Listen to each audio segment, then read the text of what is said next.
తూర్పుగోదావరి జిల్లా వేదిక బీసీ సంఘం జాతీయ అధ్యక్షుడు రాజ్యసభ సభ్యుడు ఆర్ కృష్ణయ్య బీసీల హక్కులపై గళమెత్తారు. బీసీలకు పనిముట్లు వద్దు, చదువులు పదవులు కావాలని అన్నారు. బీసీలకు రిజర్వేషన్ కల్పించాలని పార్లమెంట్లో బీసీ బిల్లు ప్రవేశపెట్టాలని డిమాండ్ చేశారు.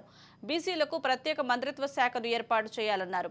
బీసీ బిల్లుతో పాటు మహిళలకు సబ్కోటా కేటాయించాలన్నారు. ఆయన దేశంలో ఎక్కడా లేని విధంగా బీసీలకు పదవులు కేటాయించిన సీఎం జగన్కే దక్కుతుందన్నారు. ఆంధ్రప్రదేశ్ ఉన్న బీసీ వర్గం ఎంపీలు రాజ్యసభలో 9 మంది ఉంటే 5 మంది బీసీలకు ఇచ్చారు. అదేవిధంగా ఇప్పుడు కొత్తగా జరగబోయే ఎన్నికల్లో 11 మంది వరకు ఇప్పటికే బీసీలు అయ్యారు. ఇంత ప్రాతినిధ్యం గతంలో ఏ పార్టీ ఇవ్వలేదు, ఏ నాయకుడు ధైర్యం చేయలేదు. ఇది ఒక జగన్మోహన్ రెడ్డికి సాధ్యమైంది. ఇప్పుడు బీసీల అభివృద్ధికి పునాదులు ఏర్పడుతున్నాయి. బీసీలు అందరూ అభివృద్ధి చెందుతున్నారు. ఆర్థికంగా, సామాజికంగా, విద్యాపరంగా అన్ని రంగాల లోపల స్కూళ్ళన్నీ కార్పొరేట్ స్కూళ్ళలాగా చేశారు. ఇంగ్లీష్ మీడియం స్కూళ్ళు చేశారు.